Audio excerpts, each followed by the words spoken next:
Okay, so we are here. Thank you very much for those of you who are here already. Wonderful to see so many friends. I see a lot of people from Charter for Compassion, from Coke, from KSBL. It's great. And in fact, I think I'm extremely excited today because I have with me a dear friend, John King. A little bit about John King. John King is the author of Tribal Leadership. Quite a few know of that as well. I've spoken of tribal leadership on and off. He's a keynote speaker. He's a consultant. Above all, he's somebody. I think he's somebody who's interested in relationships. That is something which is of utmost importance to him, and I think that is the uh, something which is very common and which is something that cements our bond together as well. He's a father. He's a grandfather. He's a great grandfather as well of two young boys, 7 and 2. Look at the energy and the smile on his face. Mashallah, he's doing great. His focus is specifically, even in his work. So it is not only his personal life, and that's what I love about John. It's not only about, he's not separating personal from professional. It is all about life. And in this life, he is somebody who focuses on effective relationships, partnerships, alliances, working with people, bringing them all along with each other. So, yes, this is John King. Well, John, thank you very much for coming to Pakistan. it's my honor and it's my privilege to be here with you, and for all of you that are here, thank you for stopping your lives, and thank you for taking the time to be here with us. There's nothing more precious than your time and your listening. And I know that Farhad and I both are of the same philosophy about how much we appreciate your taking the time to tune in and be with us and watch a couple of guys who really like each other and are good friends and have been good friends for several years, and have us kick around a few ideas about what makes organizations work, what makes the tribe work, all of that sort of stuff. So thank you, and Farhad, thank you for the invitation. Well, thank you very much. I think it's just an honor, and there's a lot that I've heard from you. Because if I'm looking at the last couple of years, and if there's one person who's significantly impacted my leadership style, my leadership, one of them has to be you. And to be in particular is actually listening skills. I think what I've really learned from you is how to listen. And those of you who are listening right now, one of the most amazing things that I've learned from John, I think more than the technique, it is the way that he describes listening. He says listening is bringing the other person into existence. Now that just reinforces how amazing it is. Yeah, Because, yeah. I have a point of and view. I have a point of view, Farhad, that nothing exists until you listen it into existence. So, and that not only that, but how effective your relationship with it is, and or they are, and how effective you are in life has to do with the quality of your listening. I know that in my case, when I met you, I think it was about 7 or 8 years ago. Uh, this guy, you showed up and you had so much energy and you had so much life and you had this book in your hand and you came up to me and you said, "Hey, I want to talk to you." And I said, "You have to get this book. You have to read this book." And you were talking about this book. And when I looked at the book, I went, "Farhad, look at my name tag." And it was so yes, because you were reading my book and you were selling it to me. So of course I let you go on and on for a few minutes before I said, "Hey, I'm that guy." But I just fell in love with you, and I fell in love with your spirit and your energy. And my listening of you was, this guy is great. And in my eye and in my experience, you've always been that great. So listening makes a big difference. it definitely does. And I think what I did not do at that time, and You maybe seem that's to why I be appreciate listening, locked is up. because Are I you did not okay? listen. Yeah, I'm perfect. Because maybe I did not listen to your name. It said John King, and yes. Yeah, it's working here, but the cameras seem to they're going on and off. I see. Okay, I'll slow down. Maybe some internet issue. It's going smooth at my end. Okay. Let me try a question. We'll probably slow down a little bit. But something Um, is, I'm hoping that this is still broadcasting. I've lost Farhad. it is. Can you hear me? And It is what can I do? broadcasting. I can talk a little bit about listening. I'm back. Okay, here you go. We're getting you glimpses of you coming back and forth. We're Okay. having a Am I little there now? difficulty with the broadcasting of this, Right. Farhad. Okay. But I'm there But now. for Okay. those of you, if you're still there with us, Yeah. there you are. Now Yes, you're, I am here. It's probably lagging a little bit. I think or let's maybe get now to you're back. the core. Um, Um, let's start off with since you're speaking of the tribe. Why the word tribe? I think that was the most fascinating thing for me when I read the book, and more so when I met you. It really reinforced why the word tribe, and then we can go into the leadership side of it. well, it's interesting. I began to realize I was talking with some people who were anthropologists. My father was a geologist.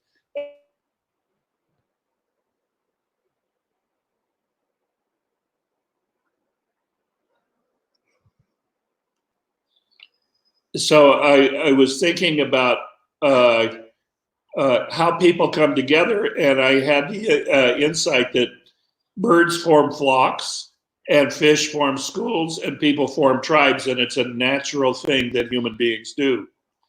And so that plus the fact that I was raised on an Indian reservation, the Hopi Reservation in northern Arizona, that it became a kind of a natural thing for me.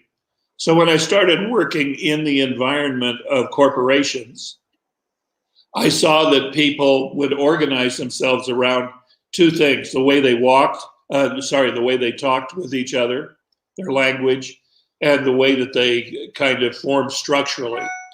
And it just seemed natural to me that they were in tribes, and that the reason that they were in tribes, for example, the reason that most people are in tribes and corporations is because they're organized around talking about either my life sucks or I'm great, you're not. And I noticed that these two are together and they are connected at the hip, and that that's what they've got. They've got each other. And what they're not good at is they're not good at partnering. What they are good at putting the other group down. And if you're at stage two, which is my life sucks, it's all the problem and all the fault of the person, who is I'm great, you're not. And if you're I'm great, you're not, you go home on the weekend and your wife says, how was your week? And they say, well, they're so stupid. If they would only do what I tell them to do. And so I just noticed that it's really nothing more or less than you or me on a good day or you and me on a bad day. Bad day, my life sucks. Good day, I'm great, you're not. But I have no access to who I am, how I work, what my activities are, what my productivity is, unless I've got the other guy. So even though I'm great, you're not, and I think I am, I cannot be there and be doing what I'm doing unless I can measure myself against you. And so it's my job to make your life suck. And that goes on and on every day, all day long. And the more that I saw that, stumbling on this idea, the more I saw this, the more true I saw that it was. And now I've had the opportunity to,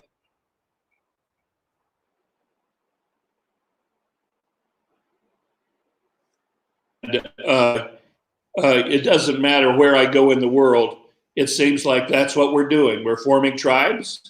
And for the most part, the tribes that we're forming, 70% of all of the tribes that we're forming, maybe even more, are stage two and stage three, which is my life sucks, about 20% or so. And the rest, which is well over 50%, which is, I'm great, you're not. Right. Great.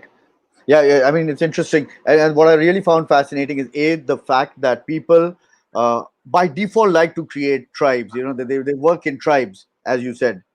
And the five stages, as I said, I'm a diehard fan. As a matter of fact, for the listeners, uh, John King's five stages of tribal leadership is something that I actually worked with a particular United Nations agency. They were going through some radical transformation in their structure, and as usual, it is always the culture that makes the difference. The people wanted to come, the people had to come together and work. And I introduced the concept of tribal leadership to them, not knowing John at that time.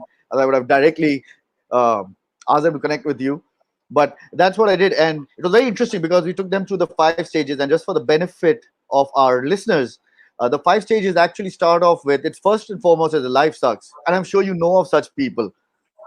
Okay, for them nothing is good, everything is horrible, life generally is bad. The second stage, as John highlighted, is my life sucks. So there are no issues outside, there are a lot of issues with me, so I am the main problem maker. And I'm sure when I'm saying this, you could probably think of your own team members at this moment as well. You could be thinking of departments, as John said, or you could be thinking of individuals as well. Moving out from the my life sucks is the person. The third stage is, I think, John, it's I am great, right? Yes, that's I am great. Moving on from I am great is I am great is like this solo warrior who's out there to achieve things. So if anything goes there, you know what? I did it. Without me, you guys couldn't have done it. So I am the main person over there. The next one is we are great. So you take it to the next level, and you probably read good to great as well. So that's like the next level of leadership, and you start taking people along with you as well. John just is no longer here. Let me just check what happened with John. And the fifth stage is um, life is great. So you go on in a process from my life sucks all the way up to life is great. And what is very interesting to note is in this process of how you go around in this is you actually hang on. I just realized John is not here. Let me try getting John back. Your internet went on long down. You logged out. Okay. Okay. So till John comes back again, and I'll just bring it up to speed, and then we can ask questions from him. तो जैसे आपने देखा, and most of you can also understand Urdu as well. Yes. तो जैसे आपने देखा कि अलग-अलग stages होते हैं. So they start off with the my life sucks and all the way up to life is great. We all have such people in our teams, and each one of them brings a different flavor.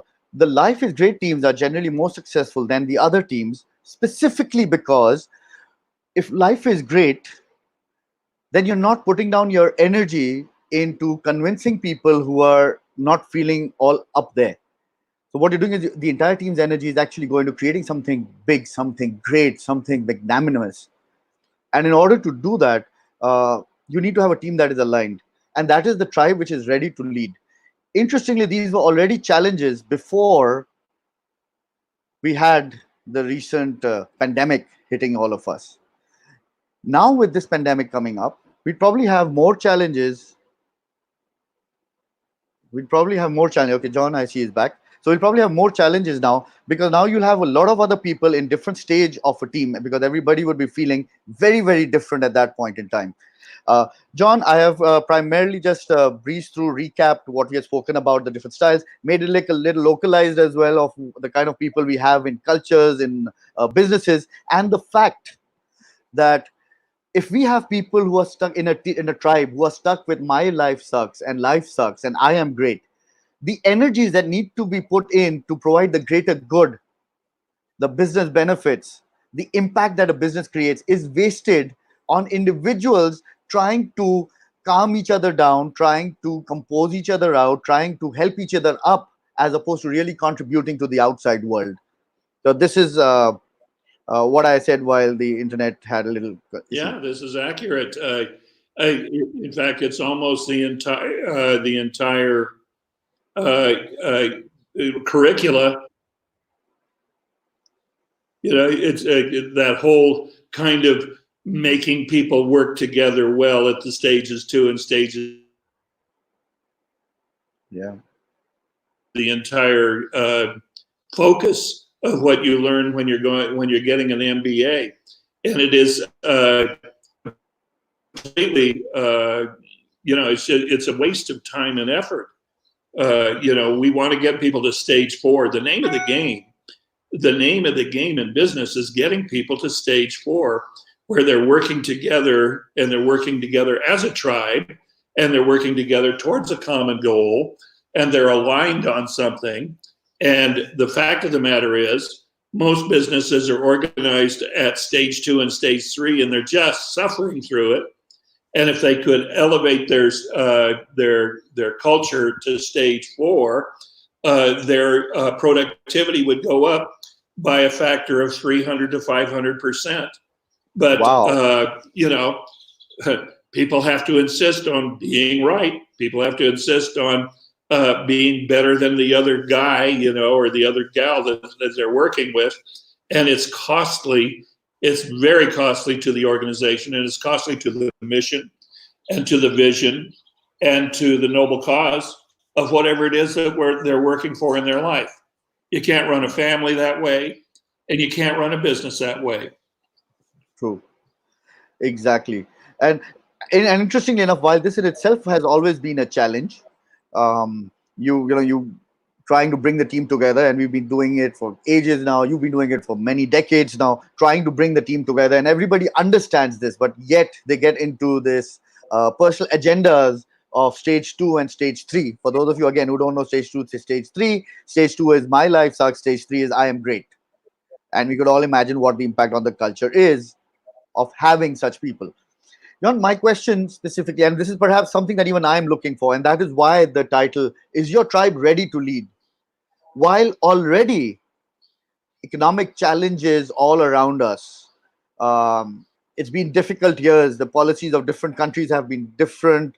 Um, every country is trying to, there are a lot of countries in the region, for example, they're trying to revive their economy, which actually meant that everybody, all the tribes work together for the life is great.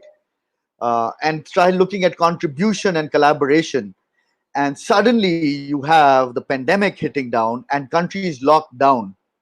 I think more than the organizations, and I'm sure this is what our listeners would also like to find out, is what do you think the impact of this is? Do you think our tribes are ready? The tribes which are, as it is suffering, not really there, especially for organizations, let's say, not really there.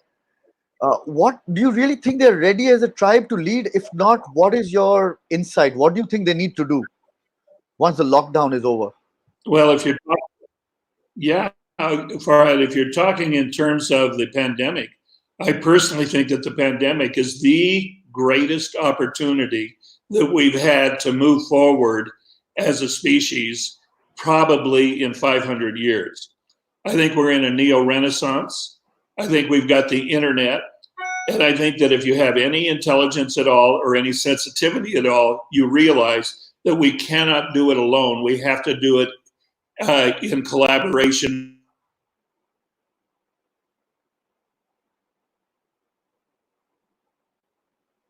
John, I lost you at in collaboration.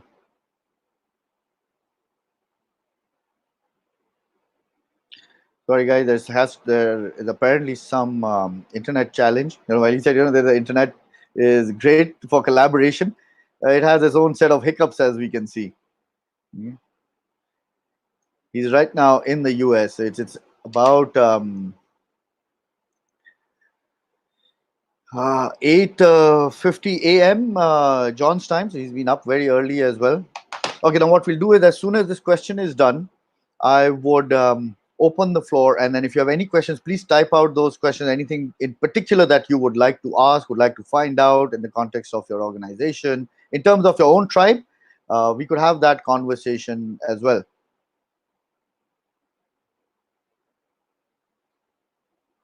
Okay, something's happening with John's screen. Oh, ho, ho, ho. You see, now this is perhaps one of those times when you could actually say, damn, life sucks. I see. Not necessarily. Okay, yeah, you're back. Good. Yes, John, I lost you when you said internet was supporting us collaboration. That's when we lost you.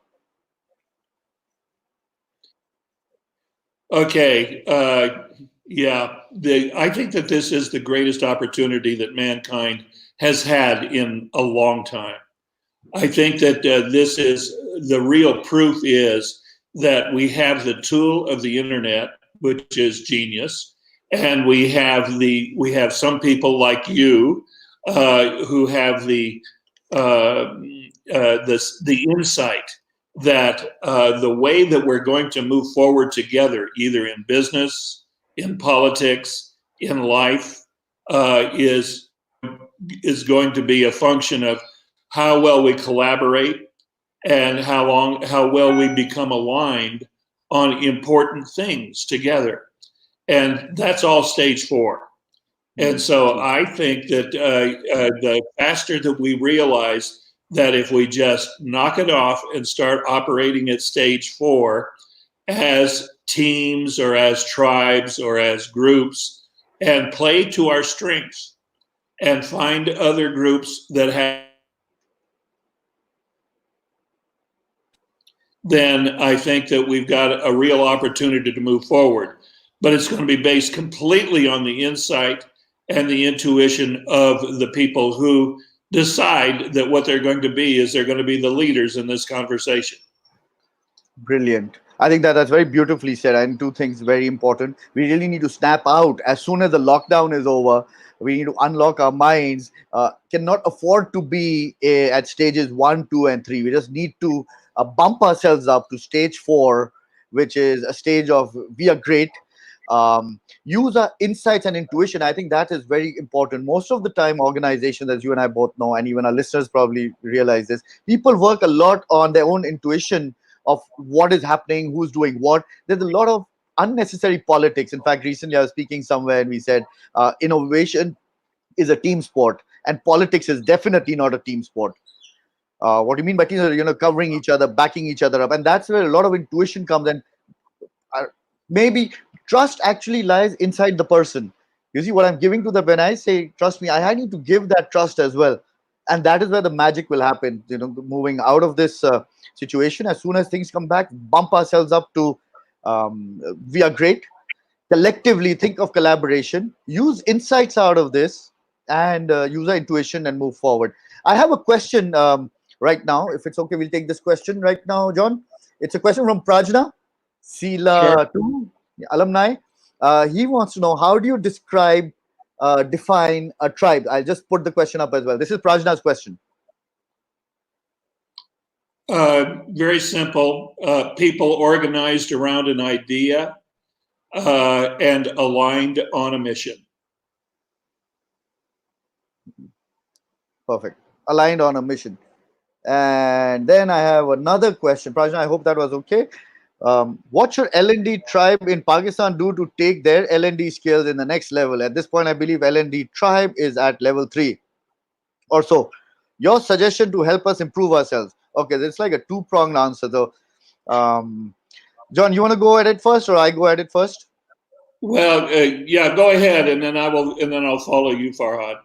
Perfect. Okay, Sahib, your particular, what should L&D tribe in Pakistan do to take their L&D skills to the next level? I think it's actually about realizing that we need to do something and up the game. That is of utmost importance.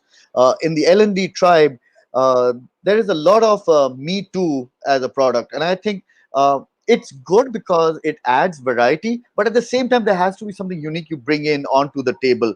And that is where the collaboration exists. For example, there are a few trainers, consultants in Pakistan that I've been in touch with. We talk, we discuss things, we speak about the industry at large, as opposed to figuring out how to undercut the other person. You see, as long as you're trying to undercut the other person, you're at an I am great level. So when you underprice yourself, which we know is very common, if you're looking at in the context of training, that's training and consulting. That's what I'm thinking you're speaking of over here, because you're also a consultant, you do training as well, and you've seen the kind of relationships that we've had. It is definitely collaboration moving forward, as John said. So, to take it to the next level, bump it up, understand we are great. We are actually giving things to the industry. Find pride in L&D and the work that we do. As long as we are not finding pride in the work that we do and we're trying to find individual pride, things are not moving forward. So just think of it this way: individual pride versus the overall collective pride. If the mindset is individual, collective pride, magic happens. If not, it's just a personal game that we play. So, your suggestion, John. What do you think?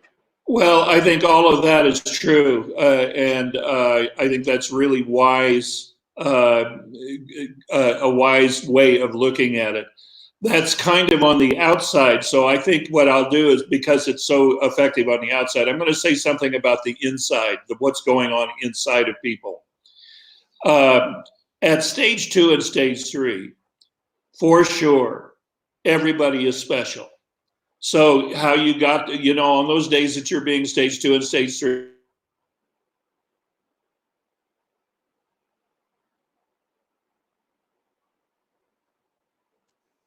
on stage 2 and stage 3, it is all about being special. And sometimes it's so special that it's just special. Isn't that special? Because it's all about me. So my question is, for the individuals and the members of the tribe and the members of the group, what is it that you would be willing to give up to go from special to extraordinary? I think that's very, very insightful. What am I willing to actually give up on? Because it's not, and it's very true. Because if you think about it, it is generally not what I want. It is actually what I need to let go of. Very insightful. Some years back, I was doing another coaching. One of my coaches once said, "Stop making a things to do list." He suggested I need to make a things not to do list, because what I have to do is obvious. I will do what has to be done. The greater challenge is actually what do I need to stop doing, because that's where the distraction is. So doing something special means letting go of that, what I think is very special about me, looking at the world at large, looking on the outside, as John said. That's where we find great opportunity that exists. So I hope that we've answered your question. Again, if need be, here you could post the comments. The video will be up on YouTube. We'll be answering them over a period of time. So if you have any questions, feel free to do that. I see another question, Faizan Malik. Faizan, you asked how to motivate your tribe as a leader in times when motivation is low, at the time of crisis, either financial or motivational. Hmm. You're actually speaking of today's time, and that is exactly what the subject is as well. And at one end, John did specify that it is about bumping yourself up. No outside person can come in and fix you like that, because he's looking at motivation. What is motivation? It's actually trying to encourage people to do certain things when things are not really going too well. And in this case, I think most of the time it is organizational motivation. This is very different right now, the kind of motivation. If anything, just look at the kind of uh, viruses that have hit our mobiles at all times. On you open up, everybody's apparently done a PhD through the WhatsApp University, and all the information is there, what to do with it. It keeps on affecting a person's mindset over a period of time. You start seeing numbers going up, and you start watching, it's like as if a game taking place and there's scores coming up. You see, there's a lot of, by default, human nature is that we actually attract a lot of negativity very naturally. And that is what takes us into the state. So I may be, for example, a couple of weeks back, I may be thinking life is great. Suddenly, because of the challenges, things going bad, and suddenly you find people saying, what, my life sucks. What, these guys are still making money. My life sucks, or maybe go below that. However, because this is very personal, it actually starts off from the person itself. Now, that is where you need to put your head together. As John said, it is a great opportunity to bump yourself up. Insight and intuition. It was not an outsider who comes and does this. So if you think how to motivate your tribe as a leader, in case, Faizan, you're in a leadership position, um, it's not about taking on the burden on yourself. I need to motivate them. It's a strong ask of yourself. You have a motivated team. That is why they are there. Try thinking how you can best utilize what you have.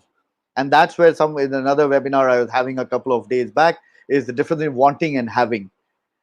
You have a motivated team. That is why, as I said, they're there. Think of how best to utilize it. Do not put yourself into a state of pressure that I want to do this. Put yourself in the pressure of, I have it. How am I using it? What is the joy in using it with what I have? And you will come up with the answers. Times are not easy, definitely. Intuition, the belief in yourself that we will come out of it. Um, we've had situations, the world has gone through it in 300 years back, 500 years back. The world still moved on. and we were living a very happy life just before this. In fact, we are still very happy.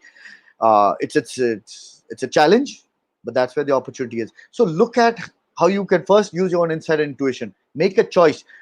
Stop whining about it. Look at life is great. Look at all the great support that can actually start soon after this. What can you do to actually help build the economy again? And look at your team members as warriors whose agenda is to fight this out and be successful, making sure everybody's life around us is more meaningful and more powerful. And that is where the answer is. And we have John back. John, everything good with the internet now? John, can you hear me? John, can you hear me? Yeah. I was just answering this particular question, and I summarized it with insights and intuition. Let me look at another question.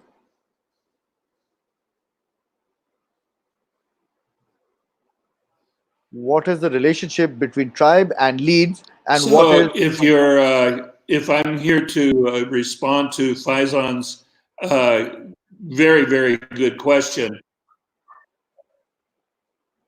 um, Faizan, here's what I would say about this. There's a big, big difference between agreement and alignment. And many times the leader is wasting their time and effort trying to get everyone to agree to do something, and they're not aligned on something to do. We have absolutely no power to do anything unless we have a future that we're living into.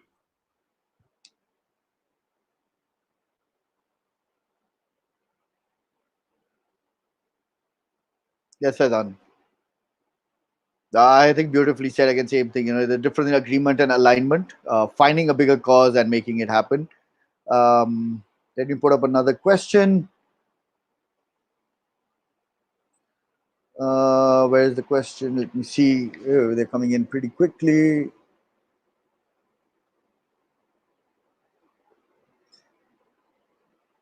Ghulam Shabir, yes, definitely. You need to be in alignment with your own cause.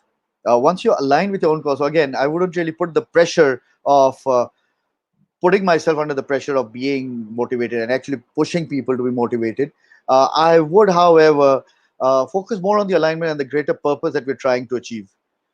And you will see the magic actually happening. Yes, Sahib, you really like that one. Zain has a question. Let's see, Zain, what you have. Should people leave the organization where they don't feel inspired or the leader is just very mediocre?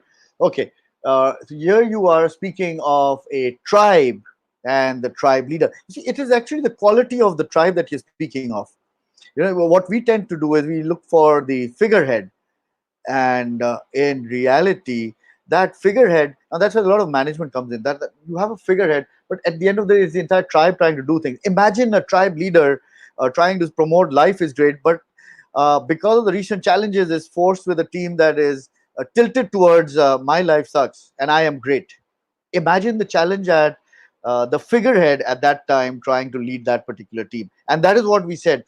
It requires a lot of effort on part of the leader to go back and pump those people up and trying to give them a cause, trying to give them a reason to align. It is their role, yes, but it does take in a lot of pressure on the leader as well. If we're supposed to come out of this recent challenge that everybody's going through right now, I come back to what John said: bump it up. We are great. We got no time to pussyfoot each other out. We just need to make it happen. We need to realize, use our inside intuition. Either we can sit and crib, or we can go out and create. So look at it as a difference between cribbing and creating. If you're creating, you'll have the energy, wait for the results will come. But if you're cribbing, the best part is you'll never see the results if you're busy cribbing about things. And by the way, these pandemic, currently, if you notice, will give a lot of opportunity for a lot of people to crib.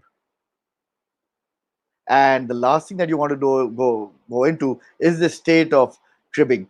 So yeah, that is where the answer is. Uh, yeah, I hope it satisfies. Again, as I said, we can talk later on as well. There is another question that I see. What is the best way to encourage organizations to collaborate? That's a good question, Nosheela.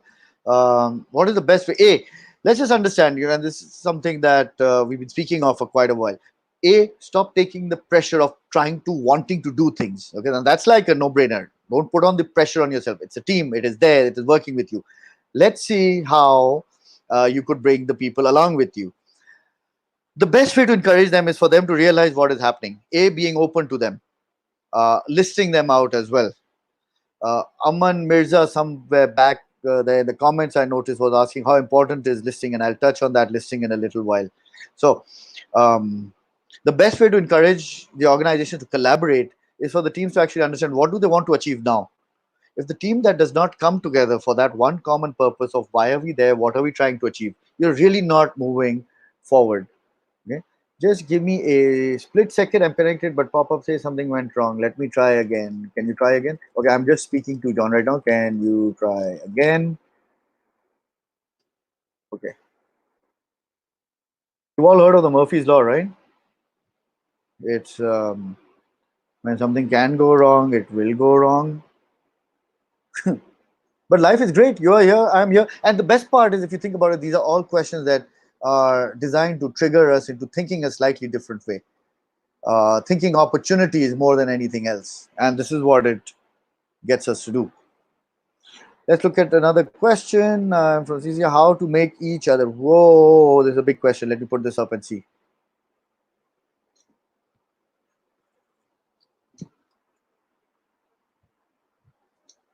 Hi from CCL Pharmaceuticals. How to make each member a strong part of the tribe. How to cope the challenges to keep a tribe in a strong bond. How to keep an eye on accountability of leader decision. Whoa, Asaf, sorry. Lots of questions. Let's take it one piece at a time. How to make each team member a strong part of the tribe. Let's just start off with firstly. Is this tribe something that people need to be proud of? Now, that's a good question to ask. Is this a tribe that you feel everybody needs to find great pride in? Do you find pride in it yourself? How much pride do you think you, as a leader, and I'm not speaking to you, I'm speaking generally to people, how much pride do you find in being somebody who leads that team? That's the starting question.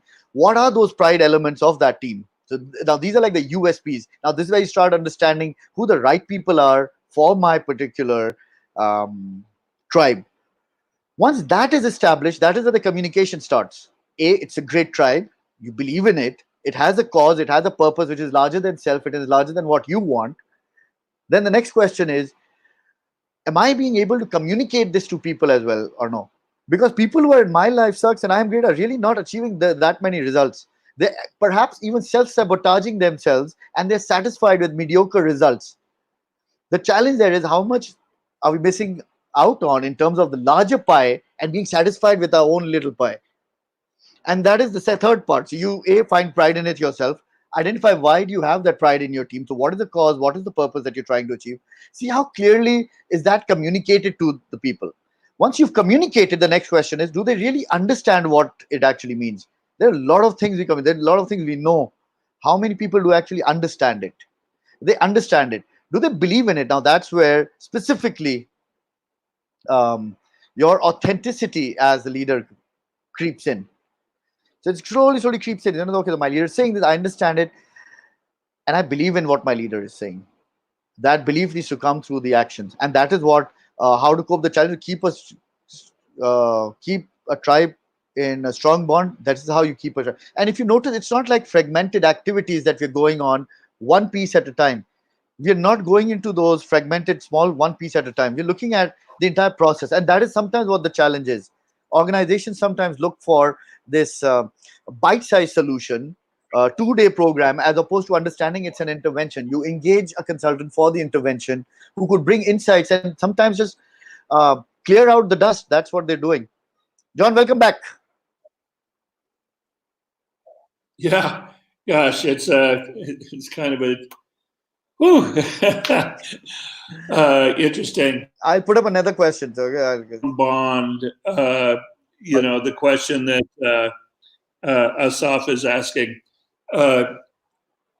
It really is in our relationship to others, and in that relationship, being that what we're going to do is we're going to be responsible and accountable for the success of the other people.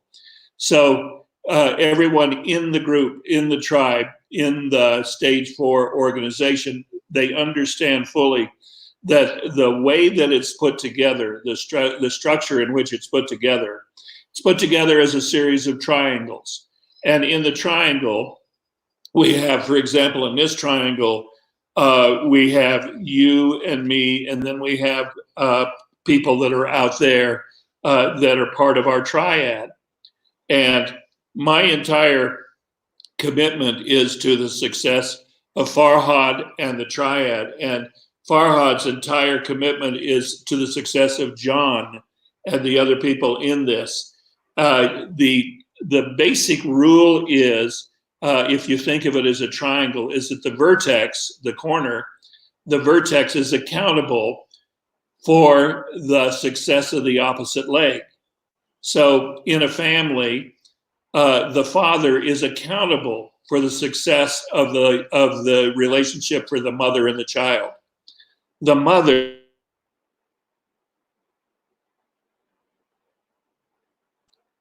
and the child is actually what brings it home in terms of the child is the thing that actually ensures the success of the relationship between the mother and the father.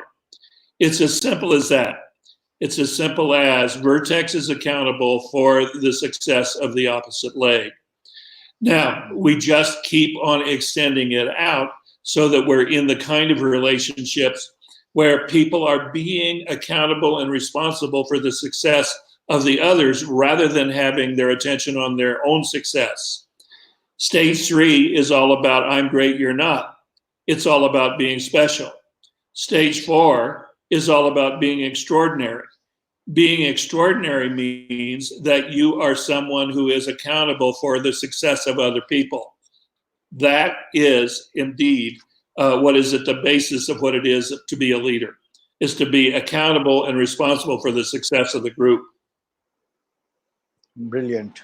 So I think that's very nicely clarified. And I think a lot of people want to know what is a leader. As I said in the beginning, John's definitions are very simple one-liners, but they have a great impact if you let it simmer down and you sleep over it, you understand it. So for example, you're an extraordinary when you've taken responsibility for the overall result as a leader, and you take people along with you and you value the relationships at the same time.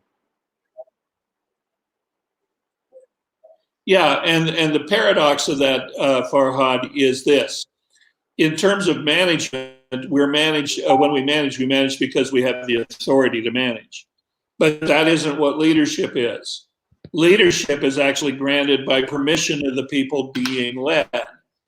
And if we don't have the kind of relationship with us where people will give us the permission to lead, we are not the leader. It's as simple as that.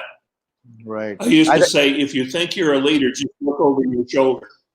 You know, if you think you're a leader, just look over your shoulder. If there's nobody there, you're not a leader. True. You know, it is a function of how much permission do you have from the people to take them where you as the leader are saying, this is our goal. This is what we're aligned on. This is what the noble cause is. So our working together, a common goal or bond, creates our partnership. And as we add more people in, the leader is the one who not only brings the people in and creates the goal that is beyond the noble cause, but the leader is also the one who takes care of everybody in the group. The leader is an ecologist. And what an ecologist does is they keep the pollution out of the environment.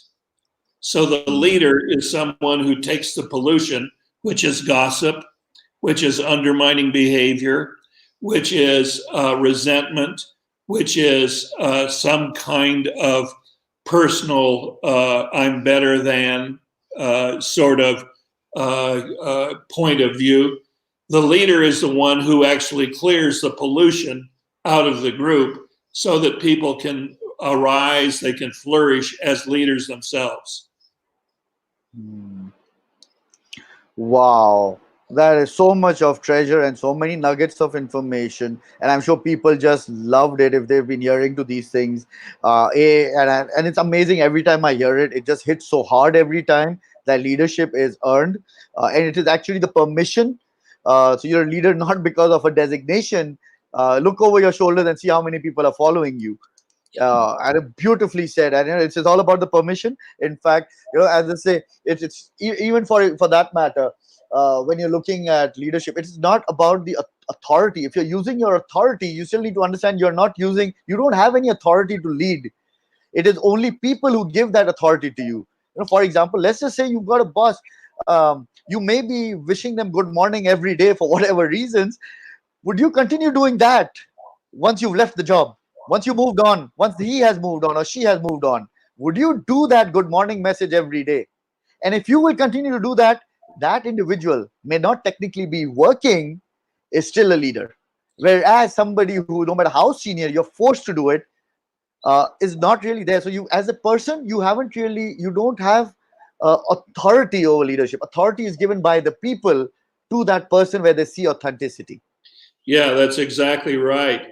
Another way to look at it, Farhad, is that all there is time and space, and that management is completely inside of the context of time, and time is a diminishing resource. So therefore, the context of management is one of fear because you are running out of time. Leadership, on the Wow. other hand, lives in the domain of space.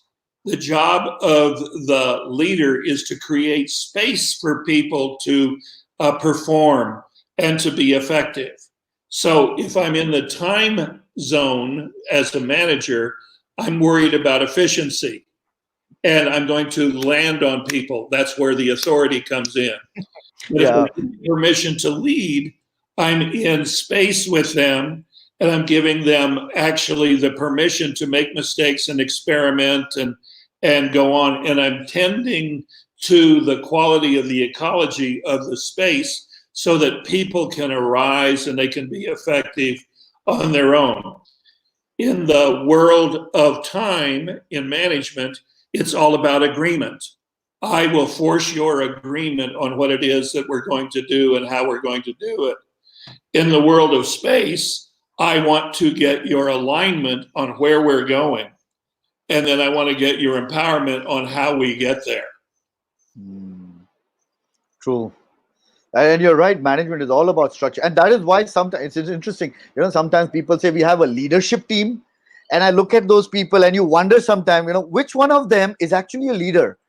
They've gotten into great positions right at the top of the hierarchy. In fact, one client I was working with some time back, my recommendation was, initial recommendation was, please stop calling your people your, they're not your leadership. So don't say this is a leadership. They're not your leadership. They're actually your management. They're Yeah, there. They're trying to control a depreciating asset, which is management. Yeah, your thoughts. yeah, there's a lot of difference between a leader and a boss. There's a Mm. lot of difference between a leader and a tyrant. There's a lot of difference between actually creating an environment in which people can grow and develop and go towards a project together and having an environment in which they are being dominated and controlled and forced. There's a lot True. of difference between force and power. Power shows up in leadership. Power shows up at stage 4. That's where it begins to show up. Before Mm. that, you're in the world of force and domination. Right. Prajna's question again. Prajna is in Indonesia, and I think Prajna, you're in Indonesia, I think, right now as well. Prajna's question is, how do you run an organization with leaders and no managers? John, I leave that to you. First of all, I have to say hello to Prajna. I love him, and I really do appreciate it. And I want you to know, Prajna, that I love you, but this question is wacky because there is craft and there is art, and management is craft and leadership is art. And if we don't have any craft, we're not going to have art. So just because we've got craft doesn't mean we have art, but we must have the craft first. So you have to have management, but you have to have the kind of management that also provides for leadership. You have to be thinking about, yes, we have to get what we need to get done, and there is a structured way to do it. But we also have to have the environment in which people actually flourish, and they do what they do well, and they do it effectively. So there is no such thing as leadership without management. Management is the craft to the art of this. But in the meantime, I just want you to know, Prajna, I love you. It's really great to see you here. Yeah, his next question, where do managers fit in? I think it answers it beautifully. You need to have both. So otherwise you go completely haywire. And I think that's where the crafting part comes in. It gives some method to the madness. But that does not mean you kill the madness. The madness needs to exist. The method just enriches that entire madness. I mean, that's what most people do. Let me see how much time we have. This also reminded me when you spoke of the kind of culture that you need to have that promotes. One of the definitions, one of the exercises we had done at Sheela, and one of the outcomes of that I remember was listening is not what you get in, listening is what you get out. Yeah, it's communication actually. So there's three principles. Okay, the first principle is that communication begins with listening and ends with speaking. In other words, I actually want to listen you into existence, and then I will speak to that. The second principle is it's not what you get out, it's what you get in. So you can be Einstein, but if you're talking in Einsteinian terms to your 4-year-old child, your 4-year-old child is not going to get it. You have to do it at the level or slightly above what they can understand, and they can deal with, and they can learn from. And then the third principle. So the first principle is it begins with listening and ends with speaking. The second principle is it's not what you get out, it's what you get in. And the third principle, which is the really killer principle, is you are responsible for what people are left with after you're gone. After you're gone, you have no opportunity to fix things, to put people together again. One of the things that a leader has to do from time to time is they've got to take things apart and then put them back together again. Sometimes they have to take people apart and put them back together again. There are people who are very good at taking people apart, and then they leave them as a smoking pile of flesh, and damaged. That is not leadership. Leadership and communication is you have to be responsible for what people are left with after you're gone.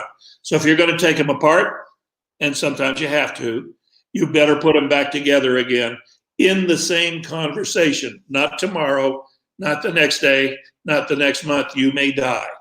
Where you do it is if you're going to do the job, do complete work and do it right here with them right now. Conversations that we have, the really effective conversations are when you take things apart and put them back together again in a better and more effective way. So you want to make sure you do that and not leave the pieces laying around. Right. I think that's very, very powerful. And again, that answers a lot of questions. And the reason why we chose this topic is your tribe ready to lead. These are all the factors. Now, you can't expect an answer immediately in a 1-hour conversation, but it is designed to give you insights into what is leadership all over, what is expected of you. Do not worry about your designation. Look at your own individual teams. I see a lot of people over here who manage teams, who work with people. And as long as you're working with people, look over your shoulder will just show how much of a leader you are. Even in the case of when you said communication, as I said, for me, it was the context of actually listening is, and you very rightly said, you listen before you speak. Utmost important. How are you ready to lead in these times? Once offices start opening, people start coming back to work. When you speak to them, definitely you want to upscale. You want to take, some people ask, Nadia, I saw your question, you want to take it from stage 3 to stage 4. It's the culture that makes the difference. You see, it's not about, as I said, it's not about you taking the pressure of pushing people from one stage to the other. Yeah, no, it is the overall goodness that rises. So just imagine, if I were you to use an analogy, you probably heard this story, the crow who wanted something from a bucket. He couldn't put his beak inside until the water came up. When the water came up, the what he wanted actually surfaced. Same thing goes with tribes within teams. The stages evolve. A, bump people up by themselves. They need to realize it. If you are one of those who are at a stage 1, 2, 3, bump yourself up to stage 4. As far as bringing other people up, it is actually about creating that space. And listening is probably one of the most powerful way of creating that space. As John just said, listen before you speak. It is not what you get in, it's what you get out. Most of the time we are trying to get in the information. The focus is so much of what's getting in, not realizing there's a limit, and then I start speaking. We need to see whether what has to come out is out or no, which could be hours of listening as well. You need to get people to flush it out. A lot of people over here know my love for toilets as well. So yeah, flush it out. It needs to come out. Okay, you can't just keep it over. So it's not what you get in, what you get out. And most importantly is uh, being responsible for what people are feeling after the conversation. If you have to take them apart, take them apart. The leadership is, if you want to um, be a nice leader, somebody that everybody loves, go sell ice creams. That's something that we've heard. Yeah. Go sell ice cream or take them to a fair. But otherwise, even if you have to take people apart at times, bring them in together so that you close the conversation and they feel more empowered, more risen at a different stage when they, as opposed to when they started the conversation. Yeah. Brilliant. It's so amazing always listening to you, John. These are a lot of useful insights. And personally, unless you want to say something in particular, we had 1 hour, so we've almost come to the end of 1 hour. And what a beautiful way to conclude than to say, leave people a little better. I hope that we are leaving people with a little better state of mind that they were in when they walked in. We are leaving them with more insights and intuition. We're giving them insights in terms of what needs to happen now when the tribe may be challenged and what needs to happen once you go out of here. It's a big subject. Do Yeah. not go into the Yeah. science of it. If I was Uh, to say, if I was to give my advice, along those lines, Farhad, I would say three things. I would say the first thing is listen to people. When you get back together and this whole thing is over with, is when you get together, listen to people as great, like as great. I don't care if the evidence is that they suck. Listen to them as great. So that's the first one. Listen to Uh, them as great. I'm going to put this down as well in the comments. Listen to yeah, them as great. listen to people is great. Second of all, love them. Love them, each and every one of them. Love them. I don't care if you don't like them. Love them. And then the third is provide a future for them that is inspiring to them. The word inspire is a great word. It means filled with the breath of God. Fill them. Wow. Could you Fill repeat that? them. Yeah. Inspiration is? So to inspire someone is to fill them with the breath of God. So, so those three things. One is, listen to them is great. Two is love them. You don't have to like them to love them. And third, inspire them by granting them some kind of a future to live into. Wow, what better words to conclude with than these? I think you've just taken the show away. It has been brilliant, John. I'm so happy that we have you here. We'll hopefully, and I hope it happens. We tried last year as well. This year, when we're having our conference, the Pakistan Southeast Asia Business Forum, when we have that meeting, we'd love to have you physically over here, sharing your insights and knowledge, and shedding away all the love that you have for everybody in terms of making sure that this world becomes a much better place, so that all of us could actually go back saying life is great. We hope that you'll accept our invitations in future as well. Occasionally, sometimes planned, sometimes just a chit chat. Because as I said, it is always great sitting with you, chit chatting with you. It is inspirational. I learned a lot from you in terms of practices, and I think a lot of it happened not necessarily at that moment. To be very honest, it happened over a period of time. Wonderful having you. Wonderful having all our listeners with us. Thank you very much. Please leave your comments. We'll try to reply to them over a period of a few days. Okay, so in case we don't, do not take it personally. We still love you, and we want to listen to you, but we'll have to read you, okay, depending what you've written. And do stay in touch. Make sure that you have subscribed to this channel. You've also clicked on the bell icon. We have some other Bizword episodes happening. One happening on Wednesday, one happening on Friday, Thursday, then again on Friday. We've got some great speakers, magical in their own ways. John, we love you. Thank you, and Farhad, I love you. Thank you for the honor of being with you and with all of our Pakistani tribe. Great. Thank you very much. Bye bye.